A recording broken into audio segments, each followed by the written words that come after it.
Hello and welcome to the inaugural episode of Tall Guy Talks Travel with Rick Dougherty. I am your host, Rick Dougherty. I want to thank everybody for joining me, everybody who's coming from my old podcast.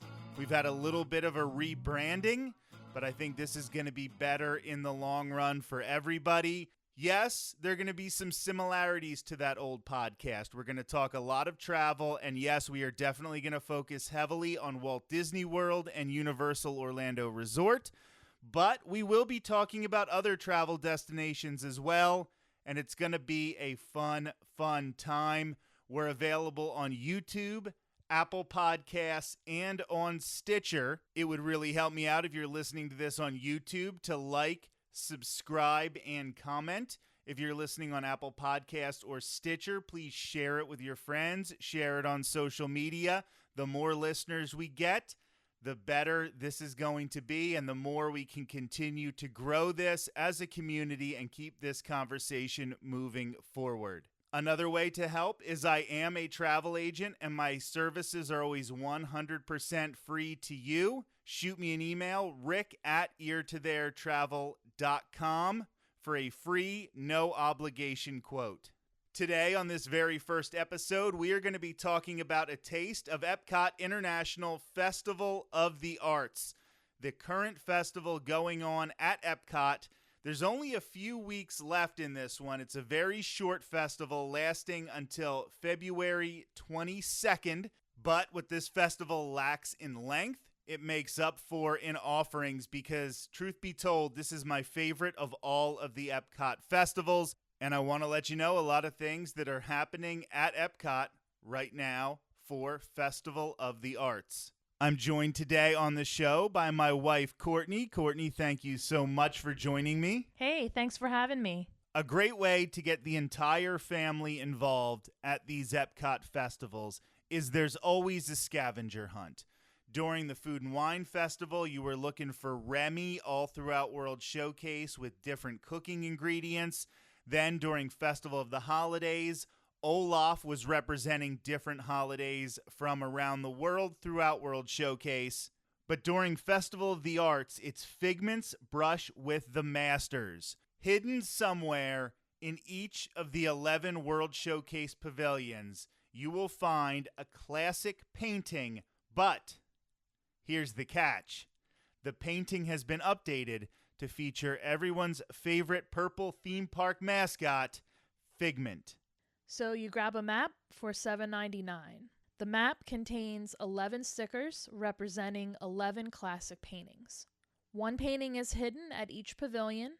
When you find the painting in that pavilion, you place the corresponding sticker on the map, and then you move on to the next one. Yeah, one of the things I like about this is it gives you an excuse to have to walk all the way through all of the pavilions. These things are so intricate, they're so detailed, but sometimes you just blow past them on your way to the next ride, on the way to the next food booth. But if you take part in one of these scavenger hunts, it makes you go deeper back into these pavilions to try to find the painting, and hopefully it's also teaching kids about classic works of art by using Figment, and everybody loves Figment, of course. Yeah, I absolutely agree, because I really like taking time to see those details that you don't necessarily always get to see. And just a couple of tips if you are doing this scavenger hunt is make sure you are looking in windows. There are a couple paintings that you will find in windowsills. They're not like hanging outside, so you might have to look a little deeper to find them. I would also start at the Canada Pavilion and work your way around so that Mexico is the last pavilion that you have to accomplish. And there's a simple reason for this. The painting in the Mexico Pavilion is inside the pyramid. And if it's a really busy day, you might have to wait in line to get inside the pyramid at the Mexico Pavilion. If you're in a rush to get this done before closing or before you have to park hop or whatever, you might want to know what the other 10 paintings were so you can just fill in the Mexico Pavilion without going in there if you're in a time crunch. Right, and the cast members do try and give you some hints if you're having problems. And they say that since you have paid for the map, you will be able to get your prize even if you aren't able to finish it. So that's a nice thing.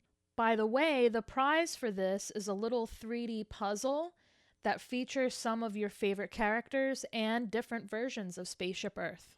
Now, while this is not an official scavenger hunt, it sort of serves as a scavenger hunt. They're calling it Chock Full of Character, and all throughout World Showcase, in addition to those paintings that feature Figment that are part of the official scavenger hunt, there are just chalk drawings. They're not actually chalk drawings, but we can use our imagination. It is Disney after all.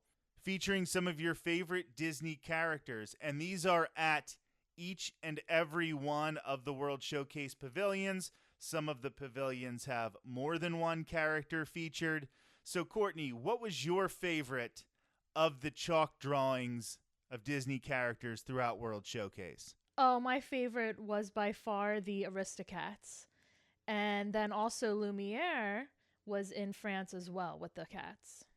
Yes, the France Pavilion is one of the pavilions that does feature multiple drawings of multiple characters. Now, those characters in France, Marie's pretty popular, Lumiere's really popular, but one of the things I love about Chock Full of Character is some of the underrated Disney characters that you can find throughout World Showcase. You can find Duffy, you can find Brother Bear, and of course, my favorite, in the UK pavilion, you get Robin Hood and Little John. Everybody loves Robin Hood and Little John. There is definitely not enough representation of the classic animated Fox Robin Hood movie throughout Walt Disney World. So the fact that they give a little nod to that flick during Festival of the Arts is really, really cool. And I'm super excited about it. And I love to take pictures of those chalk drawings. Before Courtney and I start discussing some of our favorite food options, which I know is why most people are listening, I just want to run through some of the other experiences available during Festival of the Arts, like Drawing on Inspiration, where two Disney Imagineers do illustrations depicting classic Epcot attractions. I know for the really big Walt Disney World nerds, this is going to be something that you're absolutely going to love. This might not be for the average visitor, but those of you who really, really love Walt Disney World are not going to want to miss this. Returning this year is one of my favorite experiences, the Expressions section, a paint-by-number mural. You walk up, you get a little container full of one color of paint and a tiny paintbrush, and they let you paint 5 different squares that all have numbers in them. And as all these guests come and paint their 5 squares each and every day, hour after hour, eventually you complete an entire mural with some of your friends who you don't even know yet. It's really fun to feel like you're a part of the art that is a part of Festival of the Arts. On the walkway connecting Future World with World Showcase, there's some chalk drawings. This features those 3D chalk drawings where you can sort of line up where the person taking the picture stands, and then you stand on this chalk drawing, and it makes it look 3D. It's a really cool effect. It's really fun. It's very frustrating if you're like with your elderly mother or your grandmother or something like that, and you're trying to get them to understand what you're doing, because that doesn't always work. But usually you can get some really, really fun pictures for social media, and that's on the walkway between Future World and World Showcase. There are some artful photo ops where you get to step into classic paintings. You can be with Washington on the Delaware River. You can be Venus de Milo. In the courtyard at the United Kingdom Pavilion, they have some paintings of Disney princesses and Donald Duck as one of the 3 caballeros. Last year, these paintings were with the princesses as they did meet and greets during Festival of the Arts, but obviously this year with social distancing and everything going on with the current situation, as we say, they weren't able to do that, but these paintings were so cool that they wanted to make sure to display them somehow. So make sure you check them out in the UK Pavilion. At the American Gardens Theater, you can take part in the Animation Academy, where you will learn how to draw a Disney character from an animation artist. There's a similar experience to this at Conservation Station in Disney's Animal Kingdom. That is really fun. This Animation Academy at American Gardens Theater and World Showcase. This is really fun. I definitely recommend this. The kids will absolutely love it because they will explain to them exactly how to draw these classic Disney characters, and they will be surprised at how easy it is for your kids to create a piece of art, and maybe it will inspire them to be like, this isn't that hard. Also at the American Gardens Theater, you can check out music from Mariachi Cobre and Voices of Liberty doing the Disney Songbook. So Voices of Liberty, an amazing a cappella group. And if you check them out during Festival of the Arts, they're doing classic Disney songs.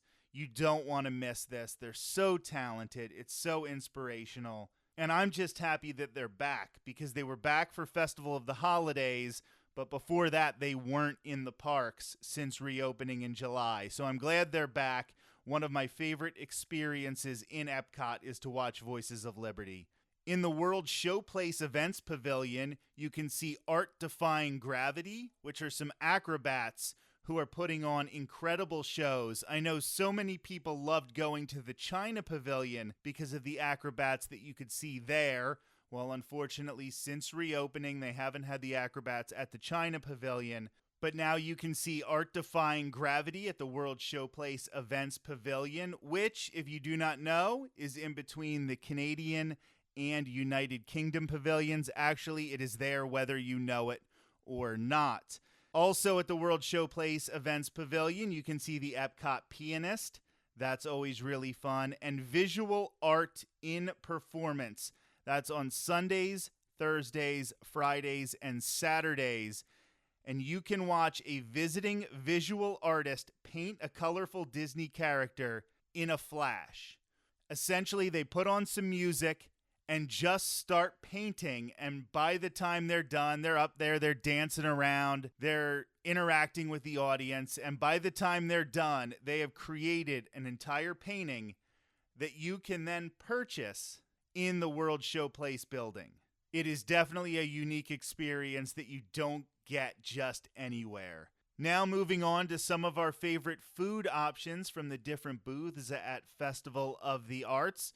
We decided, like we said a little bit earlier, to start in the Canada Pavilion, and at the Masterpiece Kitchen right outside the Canada Pavilion, Courtney got what might be her favorite thing of the entire festival. So yeah, I like salmon normally, so I thought that I would like this, but it ended up being something that I enjoyed even more than I just thought I would. It's the salmon and cream gâteau with egg yolk cream, paddlefish caviar, and micro herbs. And my takeaway from it was almost like a very fresh and light salmon and cream cheese combination. And then it had these kind of herbs that gave you almost an everything bagel. So as if you were eating salmon cream cheese on an everything bagel. Very tasty, very, very tasty. Now, also at the Masterpiece Kitchen booth outside the Canada Pavilion, you got the vanilla rosewater and pistachio panna cotta, which looked beautiful for Instagram, so I was happy with it. But you actually didn't necessarily like this one all that much. Yeah, unfortunately, I thought it was just a little bland. The good thing, I think, is that it wasn't heavy on the rose flower flavor. So if you're not a fan of that, don't be afraid of that. But it was just kind of bland, and it was still frozen in the middle. So I think, a couple things are prepared a little bit ahead of time, just to kind of keep things moving. So that might also be why it was a little bit bland in flavor. So then moving over to the Painter's Palette at the World Showplace Events Pavilion. We talked about this a little bit earlier. It's in between Canada and the UK. I got the salt roasted beet tartare. Now, the first couple times I went to Festival of the Arts this year, it was during January, and I decided that I was going to do Veganuary this year and try to be 100% plant-based vegan for the entire month of January. I'm always a vegetarian, but I thought it would be fun to try to go plant-based for the month of January, not only for myself, but to sort of force myself to not just get vegetarian options that may have cheese or some dairy products, but to get some 100% plant-based options at these festivals at the theme parks so I can share those experiences with you. This had pickled vegetables, parsley salad, and a béarnaise aioli. I'm not going to brag, by the way, but I think I nailed that. Anyway, this was really, really good. I'm not going to pretend that I'm a huge fan of beets, but the way they pickled everything really made it a very, very tasty dish. I would definitely recommend this, even if you're not vegetarian or vegan. Now, there is a prime steak tartare that's also available, so that's probably what you're getting if you're not vegetarian. But this was really, really good, and I have to compliment Disney for trying to get more and more plant-based options at these festivals. Another one of my really absolute favorites is over in Japan at the Goshiki booth. This would be the sushi donut. This is kind of a donut-shaped rice sushi with really nice fresh pieces of salmon, tuna, shrimp, cucumber, and sesame seeds over it, and it has some really nice different sauces. For example, a wasabi aioli, sriracha, and an eel sauce. Overall, if you like sushi, it's just a really tasty dish. One thing I'm definitely going to get before the festival ends, but I haven't gotten yet because it's not vegan, is the red velvet funnel cake at the American Adventure. This is just at the funnel cake stand. I love red velvet cake, and to turn it into a funnel cake with cream cheese icing and pixie dust just sounds out of this world. I can't wait to try it.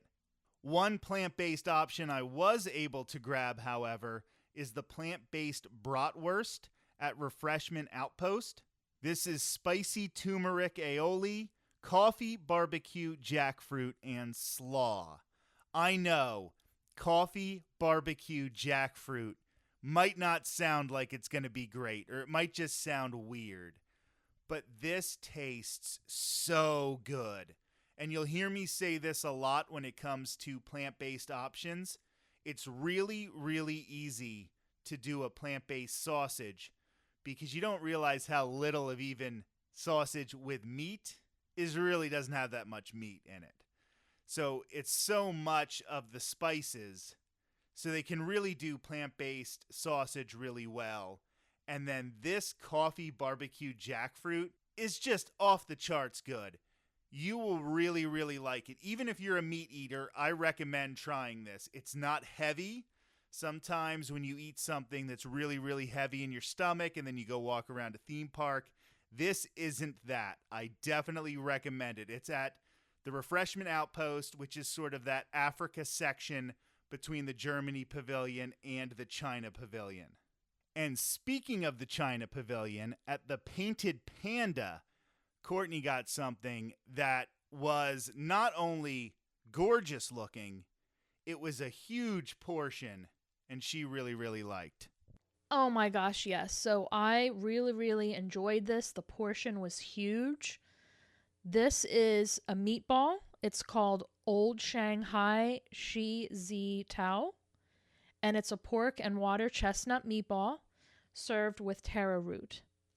The taro root is basically like a mashed potato, but a little bit thicker. It's made of taro root. And the meatball just was very delicious, very flavorful. It came with a little bit of a sauce that gave it a tiny bit of sweetness and just that nice Asian flair.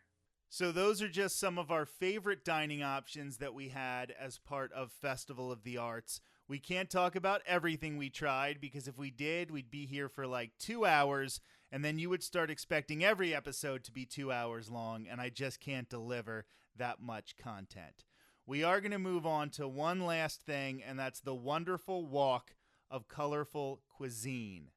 There are 5 special offerings, and with each one you try, you get a stamp. After 5 stamps, you get a complimentary culinary treat at Decadent Delights in Showcase Plaza.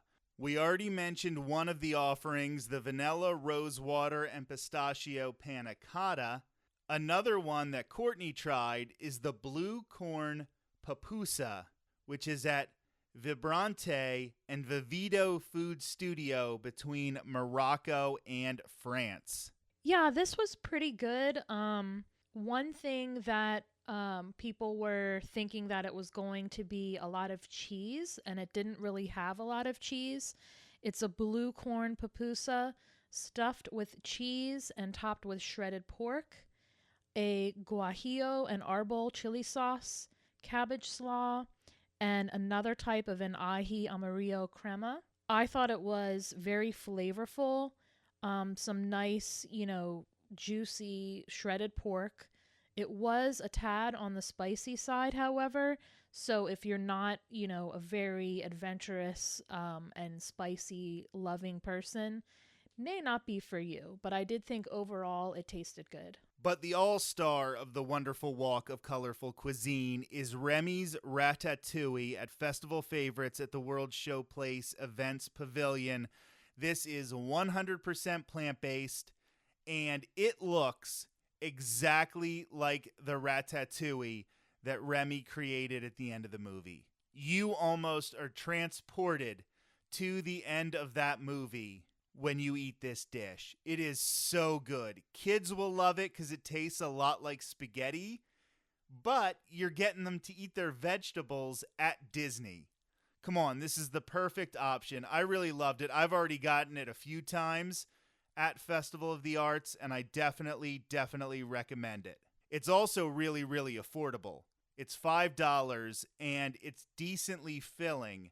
Some of the Festival of the Arts offerings are a little more expensive because they're bigger portions and they're done in more of an artistic way. So to get a $5 option is really, really good. I totally agree. I really enjoyed this. It's fresh and it's light, but at the same time, it's a good portion. It was super fun to see it presented the way you see it in the movie. Basically, it was a very flavorful tomato tasting dish. It has eggplant, zucchini, yellow squash, tomatoes, of course, and then a red pepper pepperade. So yeah, just super solid. Again, very fun to see it represented from the movie. I don't want to skip past my favorite part of Taste of Epcot International Festival of the Arts, and that's the art. There are dozens of artists who have their work on display in tents throughout World Showcase, throughout all of Epcot. Most of the artwork is focused on Disney and Star Wars, so you can definitely find a whole lot of your favorite characters represented. And it really gets even better because some of the artists are actually there for meet and greets and signings of their art. Of course, it's 2021, so everybody's being socially distant. They have huge jars of hand sanitizer. But I find it so inspirational to be able to talk to some of these artists about their work, about their process, and then maybe get a piece signed by them that you can hang in your office. So when you're recording your podcast, you can look at them. This year, I already met the artist Ashley Taylor. I got a really cool Hercules print from her that features Herc and Megara and the Muses. I think that's a very underrated Disney movie, so I don't get a lot of options to get artwork from that movie to put in my office. But Ashley Taylor is incredibly talented. She was super nice. I really appreciate it. I will definitely cherish this piece of artwork I have from her. Last year in 2019, I got a beautiful painting of Merida by the artist Heather Edwards. She's really, really talented as well. I want to get her Mulan painting at some point, and I'll probably get her Mr. Toad painting. She's incredibly talented. Check out these artists. Support all of the arts, especially now with everything that happened in 2020 and is still going on in 2021. Artists have been hit really, really hard by this. And a shout out to our friend Melinda, who really loves the artist Jasmine Beckett Smith. We were able to meet her last year at Festival of the Arts and get a calendar signed for Melinda. So that was really cool. She has a nice little display of all of her favorite works from Jasmine Beckett Smith at her house back in Pennsylvania. So she really enjoyed that. So that was our look at a taste of Epcot International Festival of the Arts 2021. Courtney, thank you for being part of the show.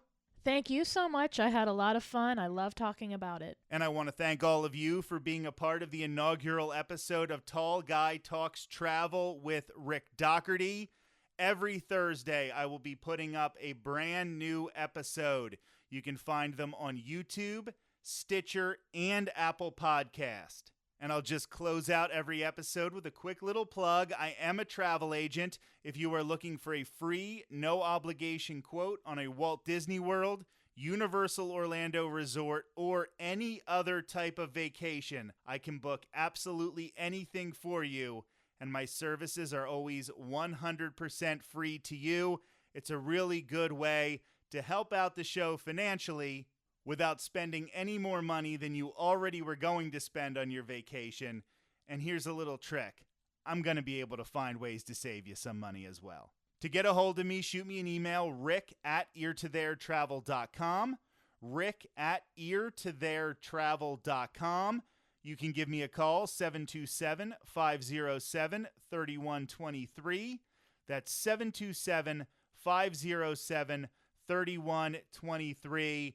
Thank you again for listening to the inaugural episode of Tall Guy Talks Travel with Rick Dougherty. I'll talk to you again this upcoming Thursday. Have a great weekend, everyone.